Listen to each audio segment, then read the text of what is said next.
바로왕에게 고하라. 80노인에게 주신 메시지입니다. 바로왕에게 가서 말해라. 피제사 드리러 간다고 말해라. 그리고 분명히 17절에는요. 내 백성 데리고 나가라 그랬어요.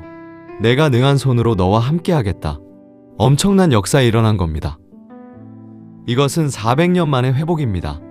이스라엘이 들어가서 지금 노예가 돼버렸는데 400년이나 지났어요. 언약을 깜깜하게 잊어버린 겁니다. 피제사 드리러 가라. 어마어마한 메시지죠? 어릴 때 모친에게 들은 메시지입니다. 그런데 착각이 뭔가 하니까 이 모세가 지금 포기한 상태예요. 그때 말씀하신 겁니다. 11절에 모세가 하나님께 아뢰되 내가 누구이기에 바로에게 가며 이스라엘 자손을 애굽에서 인도하여 내리이까? 나를 모릅니까? 이거예요. 내가 지금 몇 살입니까? 이 말이에요. 또 옛날의 내 문제 모릅니까? 저는 안 됩니다. 틀린 말은 아닙니다. 그때 하나님이 이렇게 대답하셨어요. 하나님이 이르시되 내가 반드시 너와 함께 있으리라. 내가 그 백성을 애굽에서 인도하여 낸 후에 너희가 이 산에서 하나님을 섬기리니 이것이 내가 너를 보낸 증거니라. 그러니까 모세가 또 말합니다. 13절에 모세가 하나님께 아뢰되 내가 이스라엘 자손에게 가서 이르기를 너희의 조상의 하나님이 나를 너희에게 보내셨다 하면 그들이 내게 묻기를 그의 이름이 무엇이냐 하리니 내가 무엇이라고 그들에게 말하리이까? 그때 하나님이 이렇게 말씀하셨어요. 나는 스스로 있는 자이니라. 또 이르시되 너는 이스라엘 자손에게 이같이 이르기를 스스로 있는 자가 나를 너희에게 보내셨다 하라. 15절에 또 모세에게 이르시되 너는 이스라엘 자손에게 이같이 이르기를 너희 조상의 하나님 여호와 곧 아브라함의 하나님, 이삭의 하나님, 야곱의 하나님께서 나를 너희에게 보내셨다 하라. 이는 나의 영원한 이름이요 대대로 기억할 나의 칭호니라. 완전히 포기한 상태에 있어요. 우리는 나는 선교할 수 없어. 이렇게. 여러분이 언약만 잡으면 하나님이 하시겠다고 했어요. 나이가 많아. 아니죠. 언약만 잡으면 하나님이 하시겠다 그랬어요. 오늘 여러분 그 언약 잡아야 돼요. 첫째입니다. 뭡니까? 하나님께서 이스라엘 민족을 출애굽시키겠다는 겁니다. 엄청난 언약이죠. 이스라엘 민족을 출애굽시키겠다. 6월절 능력으로. 이 말은 6월절을 말해요. 이렇게 해서 바로왕에게 하나님은 역사하기 시작합니다. 바로왕이 들을 리가 없지. 그렇죠. 그러니까 하나님이 애굽에다가 일단 첫 번째 재앙을 내리십니다. 그게 피재앙입니다. 물이 피로 변하는데 어떻게 되겠어요? 나일강이 애굽으로 흐르잖아요. 이게 피로 변한 겁니다. 애굽의 신입니다. 신, 강. 그런 정도가 되는데도 바로왕은 보내주지 않죠. 당연히. 나중에는 온 나라에 개구리가 나와. 개구리 재앙을. 그것까지만 해도 견딜만 하니까 나중에는요. 이 재앙을 내려가지고 사람을 물고 뜯은 거예요. 파리 재앙 내려가지고 숨도 못 쉬게 만들어. 사단은 죽을 때까지 항복하지 않습니다. 조금 있으니까요. 가축을 죽이기 시작합니다. 그때서야 바로왕이 정신을 차려 큰일 나겠구나. 그래요. 이스라엘 데리고 멀리 가지 말고 가서 피제사인가 뭔가 하고 오너라. 이렇게 된 겁니다. 재앙 그치면 또 이게 마음 바뀌어요. 나중에는 말이죠. 독종을 내리고 우박 내려서 재산 다 없애도 눈도 깜짝 안 해. 마지막에 내린 게 뭐냐? 장자들 다 죽여버려요. 그때서야 바로왕이 정신이 바짝 드는 겁니다. 모세를 불러가지고 빨리 나가라. 이스라엘 민족 데리고 빨리 나가. 그리고 여기서 모은 재산 다 가져가. 얼마나 충격 먹었던지 마지막에 한 말이 있어요. 다시는 돌아오지 마. 근데요, 나오니까 또 따라오네. 못 말립니다. 12장 12절. 이날 해방된 겁니다. 우리 인간은 자꾸 속기 때문이에요. 이날 해방돼 나옵니다. 그래서 오늘 결론이 뭐냐? 우리가 헛수고하면 안 돼요. 지금도 헛수고하고 있는 겁니다. 복음 전하지 않으니까, 모르니까 결국은 후대는 노예가 됩니다. 왜 후대는 노예가 됩니까? 하나님은 그래서 복음을 또 회복시킵니다. 헛수고합니다. 그래도 못 깨달으니까 포로로 보냅니다. 그게 성경 이야기예요. 못 깨달으니까 후대들이 죽는 겁니다.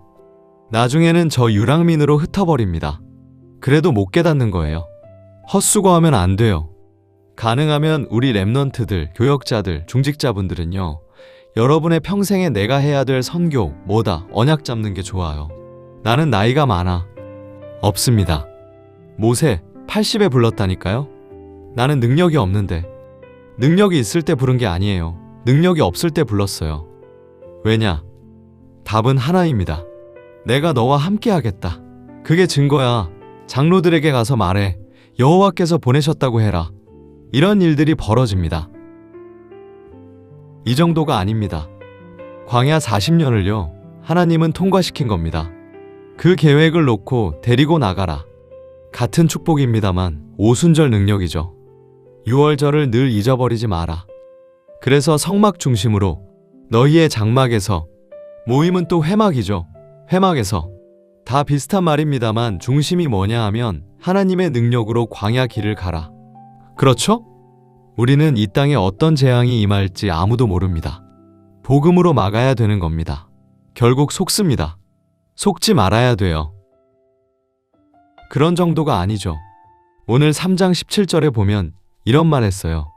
내가 말하였거니와 내가 너희를 애굽의 고난 중에서 인도하여 내어 젖과 꿀이 흐르는 땅, 곧 가나안 족속, 헷 족속, 아모리 족속, 브리스 족속, 히위 족속, 여부스 족속의 땅으로 올라가게 하리라. 오늘 3장 17절에 그랬어요. 미리 다 얘기했잖아요. 가나안 땅으로 가게 하리라.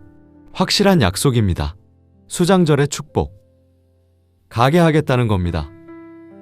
그래서 민수기 14장 1절에서 10절입니다. 하나님이 그냥 데리고 들어가도 되는데 정탐꾼 보내가지고 가나안 땅을 다 보게 만듭니다. 이게 중요합니다. 여러분이 살릴 5천 종족과 가야 될 곳을 보라는 거예요.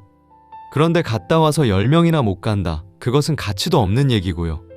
여호수아와 갈렙이 갈 수 있다고 말합니다. 중요한 사람들 보세요. 이 사실을 후대에게 알려. 피제사, 이 비밀을 후대에게 알려라. 각인시켜라. 우리 랩넌트들 뭐 잘 압니까? 모르고 살아가다가 아주 어려운 영적 문제에 빠져가지고 나오지도 못하고 힘도 없고 그래요. 불신자 속에 성공도 못해요. 이런 안타까운 일이죠. 나가서 공부하고 일하기 전에 힘을 길러야 되는 겁니다. 이걸 각인시키라고 합니다. 그 얘기가 연결되는 거예요. 일부러 오늘 얘기했다니까요. 하나님이 저 가나안 땅, 먼 족속으로 가리라. 그 말씀이 다 들어가 있는 거예요. 마지막으로 여호수아에게 약속했잖아요. 그 연결입니다. 내가 모세와 함께 했던 것처럼 너와 함께 하겠다. 담대해라. 이 말은 힘든 거 있다 이거죠. 놀라지 말라. 왜냐? 놀랄 일이 있으니까. 시험 들 일 생기면 시험 듭니까? 두려워하지 말라. 두려워할 만한 일이 생긴다. 이 말이에요. 그때마다 자빠지면 늘 넘어져야 돼요. 내가 모세와 함께 했던 것처럼 너와 함께 이미 그 땅을 너에게 주었노라. 그렇죠. 여호수아 1장 3절에 이미 주었노라 가게 됩니다. 결국은 하나님의 이 계획은 바뀌지 않습니다. 가는 길에 하나님은요. 홍해도 가르시고요. 요단도 가르시고 여리고도 무너뜨리고 연합군도 패하시고 안악산지도 정복하고 왜냐? 다 돼 있기 때문에 이런 것들을 두려워하지 말라. 랩넌트 꼭 이야기합니다. 여러분들이 이번 5가지 메시지 붙잡고요. 힘 길러야 돼요. 힘. 영적 힘 하나도 없는 게 세상 나가가지고 하면요. 무너져. 거기에 당해요. 기도도 할 줄 모르는 그 힘 없이 나가니까 어려움 오면 스스로 내가 무너진단 말이에요. 하나님 은혜로 일어나겠지만 우리가 많은 걸 놓치게 돼요. 이번에 반드시 여러분들이 이 언약을 망대로 세우는 축복이 있기를 예수 그리스도 이름으로 축복합니다. 이번 주간의 기도 제목을 드린 겁니다. 하나님께 감사드립니다. 참된 전도, 선교하게 하옵소서. 하나님 보시기에 참된 교회가 되게 해주옵소서. 가장 중요한 것 놓치지 않도록 영안을 열어주옵소서. 예수 그리스도 이름으로 기도하옵나이다. 아멘.